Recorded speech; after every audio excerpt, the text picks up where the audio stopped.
పాడి రైతు కుటుంబాల సంస్థ కరీంనగర్ డైరీ. కరీంనగర్ డైరీ పాలు మరియు పాల పదార్థాలు ఆర్డర్ చేసిన వెంటనే మీ ఇంటి వద్దకే కరీంనగర్ డైరీ యాప్ ని డౌన్లోడ్ చేసుకోండి. Welcome to Suman TV Karimnagar. నేను మీ సాకేత. ఈ రోజు 49వ డివిజన్ కి సంబంధించి నామినేషన్ అభ్యర్థులు కాంగ్రెస్ పార్టీ నుంచి పద్మశ్రీ పటేల్ గారు మనతో ఉన్నారు. వారిని అడిగి అసలు నామినేషన్ వేయడానికి గల రీజన్ ఏంటి, గెలుస్తానన్న నమ్మకం ఏంటి, ఆ భరోసా ఎక్కడి నుంచి వచ్చిందో అన్ని వివరాలు విషయాలు తన మాటల్లోనే వివరంగా తెలుసుకునే ప్రయత్నం అయితే చేద్దాం. నమస్తే మేడం. నమస్తే అండి. మేడం, ఫస్ట్ టైం రాజకీయానికి మీరు ఎంట్రీ, సుపరిచితంగా అంటే ఈ వార్డు వరకు తెలిసినా కూడా రాజకీయానికి మీరు కొత్తగా. సో నామినేషన్ వేయడానికి ఫస్ట్ రీజన్ ఏంటి అంటే మీరు ఏం చెప్తారు? మేము ఇక్కడ స్థానికంగా 40 సంవత్సరాల నుంచి ఉంటున్నామండి. కాంగ్రెస్ పార్టీ నాకు అవకాశం ఇచ్చింది. సో రేవంత్ రెడ్డి గారి నాయకత్వంలో నేను కాంగ్రెస్ పార్టీ చేపట్టిన సంక్షేమ పథకాలు నచ్చి నేను ఆకర్షితులనాయి, అందుకని పార్టీలో చేరడం జరిగింది. సో నామినేషన్ వేశారు అంటే కొన్ని పార్టీల పరంగా కూడా కాంగ్రెస్ పార్టీలో కూడా ఒకరు ఇద్దరు అభ్యర్థుల నామినేషన్లు ఎక్కువ పడినాయి. ఒక వార్డు నుంచి, ఒక డివిజన్ నుంచి. మీ డివిజన్ నుంచి మీరు ఒక్కరే వేశారా? ఇంకెవరైనా నామినేషన్లు అంటే రెబల్ నామినేషన్స్ ఏమైనా పడున్నాయా? బీఫామ్ మీ వరకు ఒక్కరికే వచ్చిందా? రెబల్ నామినేషన్స్ కూడా పడినవి, కానీ నా వరకు మాత్రమే బీఫామ్ వచ్చింది. ఓకే, అంటే ఇప్పుడు ఇంతవరకు రాజకీయాల్లో లేని వ్యక్తి సడన్ గా ఒక కాంగ్రెస్ కండువాతో వచ్చారు. అసలు ప్రజలకి ఒకవేళ మీకు ఓటేయాలి అంటే, నాకే ఎందుకు ఓటేయాలి అని అనుకుంటే ప్రజలు మీరు ఇచ్చే సమాధానం ఏంటి? పద్మశ్రీ పటేల్ గారికి నేను ఓటేయాలి, కానీ ఎందుకు? ఎందుకంటే గత ప్రభుత్వంలో ఉన్న వాళ్ళు కానీ, గత కార్పొరేటర్లు కానీ సరిగా పని అయితే చేయలేదు. నేను ఇప్పుడు గడప గడపకి ప్రచారం కొనసాగిస్తున్నాను గత 4 రోజుల నుంచి కూడా. మరి ఈ డివిజన్ లో మీరు ఇప్పుడు గడప గడప ప్రచారం అంటున్నారు కదా, అత్యధికమైన సమస్య మీరు గుర్తించింది ఏంటి? భాగ్యనగర్ లో పక్క డివిజన్ కూడా మాకు యాడ్ అయింది. నవీన కుర్మవాడ, సంతోష్ నగర్ కూడా దీనిలో యాడ్ అయింది.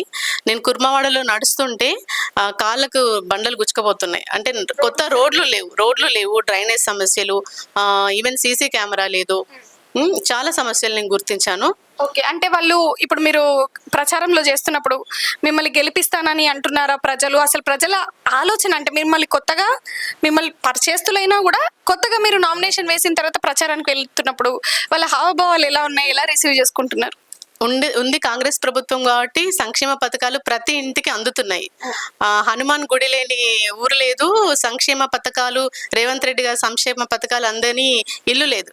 గృహజ్యోతి, ఉచిత బస్సు, ఉచిత కరెంటు, రాజీవ్ యుగ రేషన్ కార్డు, సన్న బియ్యం కానీ ప్రతి ఒక్కరికి అన్ని అందుబాటులో ఉంటున్నాయి.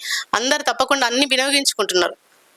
సో నాకు 100% సపోర్ట్గా వాళ్ళే నాకు సాదర స్వాగతం పలుకుతున్నారు. ఓకే, అంటే ఇప్పుడు మీరు గెలిస్తే, ఇప్పుడు మీరు చాలా సమస్యలు చూస్తున్నారు డివిజన్లో తిరిగినప్పుడు, అలాంటి ఒక ప్రచారంలో చూసినటువంటి సమస్యల్లో నన్ను గిట గెలిపిస్తే నేను ఈ సమస్యను సాల్వ్ చేస్తా అనే సమస్య ఒక ప్రధానమైనది ఏదన్నా ఉంది అంటే మీరు ఏం చెప్తారు?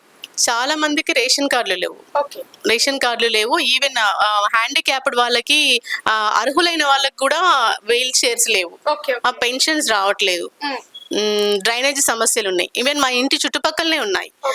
ఇప్పుడు నేను వచ్చి నా పెళ్లి జరిగి 15 సంవత్సరాలు అవుతుంది. నాకు కొత్తగా అభివృద్ధి అయితే ఏం కనిపించలేదు. ఇప్పుడు దాన్ని ఏమన్నా సాల్వ్ చేయాలనుకుంటున్నారా? 100% ఇప్పుడు ఉన్న కాంగ్రెస్ ప్రభుత్వంలో నాకు అవకాశం ఇచ్చి నన్ను గెలిపిస్తే కనుక నేను వీటన్నిటిని సమస్యలన్నీ పరిష్కరిస్తాను. ఓకే, చాలా మందిలో మహిళలు రాజకీయాల్లోకి వస్తే ఒక ఇన్స్పిరేషన్ కానీ, ఒక సపోర్ట్ కానీ కంపల్సరీగా ఒక అవసరం అని, కుటుంబంలో కానీ అంటే బయట వాళ్ళే కానీ. మీ రాజకీయానికి ఇన్స్పిరేషన్ ఎవరు అంటే మీరు ఏం చెప్తారు? నాకు రాజకీయంగా ఇన్స్పిరేషన్ వచ్చేసి రేవంత్ రెడ్డి గారు అండి. నాకు అన్ని రకాలుగా సపోర్ట్ అయితే మా హస్బెండ్. తను ముందు నుంచి కూడా స్టూడెంట్ లీడర్. తనకి చాలా పొలిటికల్ నాలెడ్జ్ ఉంది. బై బర్త్ లీడర్ క్వాలిటీస్ ఉన్నాయి తనకి. తనని చూసి నేను ఇన్స్పైర్ అయ్యి తనకే అవకాశం రావాలి, జనరల్ ఉమెన్ అయింది కాబట్టి నేను చేయాల్సి వచ్చింది. ఓకే, అంటే ఇప్పుడు మీరు ఒక మహిళగా, కార్పొరేటర్గా నామినేషన్ వేసిన కాంగ్రెస్ అభ్యర్థిగా మీరు గెలిస్తే మహిళలకు చేసేటువంటి ఏదైనా ఒక మంచి పని ఉంది అని అనుకుంటే మీకేమైనా ఒక మేనిఫెస్టో లాగా నేను ఇది చేయాలి అనుకుంటున్నాను ఏమైనా ఉందా?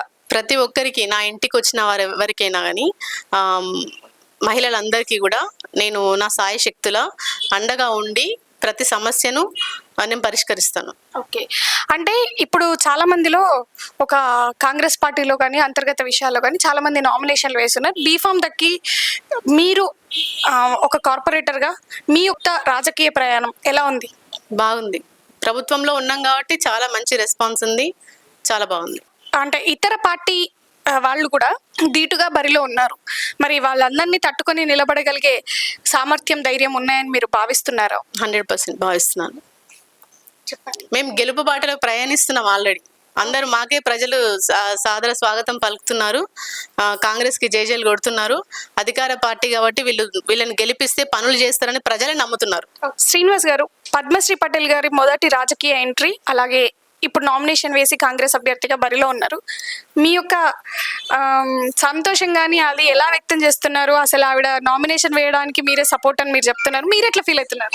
చాలా సంతోషంగా ఉందండి. ఎందుకంటే తనకు టాలెంట్ ఉంది కాబట్టి తన టాలెంట్ గుర్తించి నేను ప్రోత్సహించాను. ఎందుకంటే తనకు ఇంటి పట్ల కానీ సమాజం పట్ల కానీ మంచి అవగాహన ఉంది, ఈ సమస్యల పట్ల కూడా అవగాహన ఉంది కాబట్టి అది గుర్తించడం కాబట్టి తనకు ఒక అవకాశం వచ్చింది కాబట్టి ఈ అవకాశాన్ని వదిలిపెట్టుకోవద్దు. దట్టు కాంగ్రెస్ పార్టీలో ఉన్నాం, రూలింగ్ గవర్నమెంట్ ఉంది కాబట్టి మాకు అన్ని విధాలా కలిసి వస్తారన్న ఆశాభావంతో ఉన్నాం కాబట్టి తన బరిలోకి దించాం. రెస్పాన్స్ ఎలా ఉంది వార్డుకి? ఇప్పుడు మీరు వార్డులో ప్రతి డివిజన్ లో ఇంటింటికి తిరుగుతున్నారు, గడపకి తిరుగుతున్నారు. ఆ ప్రచారంలో మిమ్మల్ని ఎట్లా రిసీవ్ చేసుకుంటారు? అంటే ఇంతవరకు మీరు రాజకీయంగా ఉన్నారు కానీ తను కొత్తగా కాబట్టి వాళ్ళు జనాలు ఎట్లా రిసీవ్ చేసుకుంటున్నారు? జనాలు కూడా చాలా మంది సాధారణంగా స్వాగతం పలుకుతున్నారు.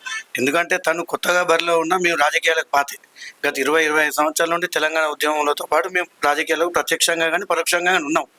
తనకు కొత్త అయినా కూడా భయం ఏం లేదు. ఎందుకంటే నాతో సహజీవనం చేసినప్పుడు నేను రాజకీయంగా చేసే ఎత్తుగడలు కానీ రాజకీయంగా నేను తీసుకున్న నిర్ణయాలు కానీ తన సలహాతో కూడా నేను తీసుకోవడం జరుగుతుంది. సో తనకు రాజకీయాలైన అవగాహన ఉంది కానీ అవకాశం కొత్తగా వచ్చింది అంతే తప్ప దాన్ని భయపడాల్సిన అవసరం ఏం లేదు. మనము రేవంత్ రెడ్డి గారు చేసిన అభివృద్ధి పనులు కాంగ్రెస్ ప్రభుత్వం యొక్క సంక్షేమ పథకాలు ప్రతి ఇంటికి చేరు కాబట్టి వాటి ఫలితాలు అనుభవిస్తున్న ప్రజలు ఈరోజు ఇంకా మాకు అధికారంలో ఉన్నాం కాబట్టి అధికార పార్టీకి సంబంధించిన అభ్యర్థులు గెలిస్తే ఇంకా మిగిలిన వారు ఎవరైనా అందరి వారు ఉంటే కూడా వారికి కూడా లబ్ధి పొందుతారనే ఉద్దేశంతో మాకు సాధారణంగా స్వాగతం పలుకుతున్నారు. ఈ రోజు కూడా మేము చాలా సంతోషంగా ఉన్నాం కాంగ్రెస్ పార్టీ అభ్యర్థిగా మేము బరిలో దిగినందుకు. మిగతా అభ్యర్థులు కూడా ఉన్నారు కానీ ప్రజలు గమనిస్తున్నారు గత పాలకులు చేసింది ఏంటి, రూలింగ్ పార్టీలో ఉంటే అభివృద్ధి ఎలా జరుగుతుంది. ఇప్పుడు ఏదేమైనా ఇంకా 3 సంవత్సరాలు రూలింగ్ పార్టీలో ఉండేది మేము. ఈసారి కార్పొరేటర్ గెలిస్తే 5 సంవత్సరాలు తను కౌన్సిల్లో ఉంటుంది కాబట్టి అభివృద్ధి అనేది ఎక్కడ కూడా ఆగదు. ఏదైనా కూడా ఇప్పటి వరకు సగం పనులు జరిగినా మేము వాటిని కంప్లీట్ చేస్తాం, లేదా కొత్తగా ఏ పనులైనా కూడా మేము చేయడానికి సంసిద్ధంగా ఉంటాం. అందుకే కాంగ్రెస్ పార్టీ ద్వారా మేము పోటీ చేయడం చాలా సంతోషంగా. 49వ డివిజన్ కి సంబంధించిన మీ యొక్క ఓటర్లకి మీరు ఏమైనా చెప్పదలుచుకుంటే సుమన్ టీవీ పక్షాన చెప్పండి. 49వ డివిజన్ ప్రజలందరూ కూడా నాకు ఓటేసి గెలిపించండి. కాంగ్రెస్ ప్రభుత్వంలో 3 ఏళ్ళు ఇంకా అధికారంలో ఉంటుంది, తర్వాత ఉండబోయేది కూడా కాంగ్రెస్ ప్రభుత్వమే. నేను ప్రతి సంక్షేమ పథకం కూడా ఇంటింటికి అర్హులైన వారందరికీ కూడా నేను అందేలా చూస్తాను, అందుబాటులో ఉంటాను. సో తప్పకుండా నాకు ఓటేసి నన్ను గెలిపించండి. సో ఇక్కడ మనము 49వ డివిజన్ లో ఉన్నాము. మనము అసలు వేసిన నామినేషన్ అభ్యర్థుల్లో ప్రజల నాడి ఎలా ఉందో తెలుసుకునే ప్రయత్నం అయితే చేద్దాం. నమస్తే అమ్మ, మీ పేరేంటి? నమస్తే మేడం, నా పేరు పద్మ గారు. ఇప్పుడు ఈ 49వ డివిజన్ కి సంబంధించి ఎవరు గెలుస్తారని మీరు అనుకుంటున్నారు? పద్మశ్రీ గారు గెలుస్తారని అనుకుంటున్నాను. ఎందుకు అంటే కాంగ్రెస్ ప్రభుత్వం ఇప్పుడు అధికారంలో ఉంది కాబట్టి ప్రతి సంక్షేమ పథకము వచ్చే అవకాశం ఉంది. తను మహిళగా అందరికీ మంచి గడపకు తిరిగి బాగా చేస్తుంది కాబట్టి ఆ నమ్మకం కొద్దీ గెలుస్తుందని అనుకుంటున్నాం. అంటే ఇంతకు ముందు అభివృద్ధి పనులు జరగలేదా సరిగ్గా 49వ డివిజన్? ఇంకా జరగలేదు, చాలా వరకు పెండింగ్ లోనే ఉంది. ఏమైనా చేస్తాను హామీ ఇస్తుందా? ఇస్తుంది, అన్ని రోడ్డు కానీ లేకుంటే సంక్షేమ పథకాలు పింఛన్ కానీ ప్రతి ఒక్కటి చేస్తానని వాగ్దానం హామీ ఇస్తుంది. ఓకే, థ్యాంక్ యూ అమ్మ, థ్యాంక్ యూ. ఏం పేరు మేడం? బస్మతి గారు, ఇప్పుడు 49వ డివిజన్ కి సంబంధించి ఎవరు గెలుస్తారని అనుకుంటున్నారు అసలు ప్రజలు? కాంగ్రెస్ పార్టీ గెలుస్తుంది అనుకుంటున్నాం. అన్ని అవకాశాలు ఇస్తుంది కాబట్టి మంచిగా యూజ్ చేసుకోవాలని అనుకుంటున్నారు. కాంగ్రెస్. ఎవరు నిల్చున్నారు ఇక్కడ అభ్యర్థి? పద్మశ్రీ పటేల్. ఏం చేస్తాను, ఏమన్నా హామీలు ఇచ్చిందా?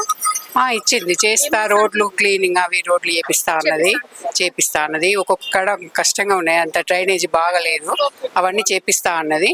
కంపల్సరీ వస్తుంది, అధికారంలో ఉన్న పార్టీ కాబట్టి కంపల్సరీ వస్తుందని మేమైతే 100% అనుకుంటున్నాం. ఓకే, ప్రజలు కూడా అంటే ఇప్పుడు వేరే వాళ్ళు కూడా వేరే పార్టీల నుంచి పోటీ చేస్తున్నారు కదా, పద్మశ్రీకి ఎందుకు ఓటు అంటే? ఒకసారి వీళ్ళకు ఇచ్చి చూస్తే బాగుంటది, అధికారంలో ఉంది కాబట్టి ప్లస్ ఇది ఇట్లా చేస్తే ఇంకా ఎక్కువ యూజ్ చేసుకోవచ్చు అని ఇద్దామని అనుకుంటున్నాం. మీకు ఇంకెక్కువ లాభం జరుగుతుంది, ఏదైనా పని ఉంటే అవుతుందని. అవునండి. ఓకే, థ్యాంక్ యూ అండి. సరే, ఇంకొంతమంది కూడా ప్రజలు ఇక్కడ ఉన్నారు.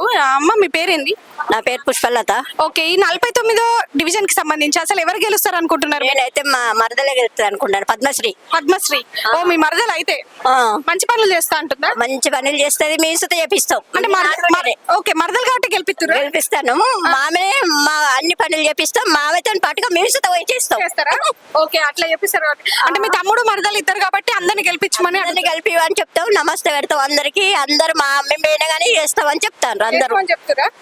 మరి ఎందుకంటే కాంగ్రెస్ పార్టీలో ఉన్నారు కాబట్టి మాకు అదే ఆధారం. ఓకే ఓకే, కాంగ్రెస్ పార్టీ తరఫు నుంచి మా తమ్ముడు వేరే కాడికి వచ్చి టికెట్ అడగలే, వాళ్ళు పిలిచి ఇచ్చారు మా తమ్మునికి. ఓకే, సంతోషం. ఓకే, ఆల్రెడీ అభ్యర్థుల నామినేషన్ లో బంధువులు కూడా చాలా గట్టిగా నిర్ణయం మీద ఉన్నారు, వాళ్ళే గెలుస్తారని. చూద్దాం, వేచి చూద్దాం. సరే, ఇంకొంతమంది కూడా 49వ డివిజన్ లో ఉన్నారు. అసలు అభ్యర్థుల గురించి వాళ్ళ ఆలోచన ఎలా ఉందో తెలుసుకుందాం. అమ్మ, మీ పేరు? నాగమనండి.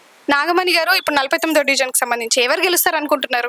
పద్మశ్రీ గెలుస్తా అనుకుంటున్నాం. మాకు ఎందుకంటే కాంగ్రెస్ మాకు అది గవర్నమెంట్ కాబట్టి వాళ్ళు గెలిస్తేనే మాకు బలం ఉంటది కదా. ఏదైనా వాళ్ళు చేస్తారు, మాకు ఏది కావాలంటే అది మాకు అందుబాటులో ఉన్నారు. ఇచ్చింది మాకు, ఏది గెలిస్తే మీకు ఏదైనా చేపిస్తా, మీకు అన్ని ఇండ్లు లేని వాళ్ళకి ఇండ్లు, రోడ్లు, మీకు పింఛన్లు, మీకు అన్ని చేపిస్తా అని అన్నది. మాకు అందుబాటులో ఉంది, మాకు అన్ని చేపిస్తుంది. లేడీస్ కాబట్టి మనకు కూడా అన్నిటికీ బలం ఉంటది కదా. మిగతా అభ్యర్థులు పోటీ చేస్తున్నారు, మరి వాళ్ళు ఏమంటున్నారు, ఈమెమంటారు? వాళ్ళందరూ చేదుగుర్తే వస్తది మనకు అని అందరూ చెప్తున్నారు. ఇప్పుడు మేము కూడా అందరిని అడుగుతున్నాం కదా ఇంటింటికి. అందరూ అంటారు ఎట్లాగా మన కాంగ్రెసే గెలవాలి, మన కాంగ్రెస్ వస్తేనే మనకు బలం ఉంటది కదా, మనకి ఇదే గెలవాలి ఇదే అని అందరూ అంటున్నారు. ఈ డివిజన్ లో చాలా మంది నామినేషన్ వేస్తున్నారు. ఎవరు గెలుస్తారని మీరు అనుకుంటున్నారు? కాంగ్రెస్ పార్టీది క్యాండిడేట్ గెలుస్తాడని అనుకుంటున్నా మేడం. ఎందుకంటే కాంగ్రెస్ పార్టీ చాలా పనులు చేసింది. ఇప్పుడు క్యాండిడేట్ మాత్రం నాకు చాలా పరిచయమే, కానీ ఇప్పుడు కలుసుడు లేట్ కలిసారు నాకు, కావున ఆశిస్తున్నాం కూడా. డెవలప్ చేస్తారు అనుకుంటున్నారా? డెవలప్ చేయాలి, వారు చేయకపోతే మేము ఉంటాం కదా వెనుక, చేపిస్తాం, అదేం లేదు. పద్మశ్రీ పటేల్ గారికి, మా శ్రీనివాసరెడ్డి గారి మిస్సెస్ కి గెలిపిస్తాం. Thank you sir, thank you.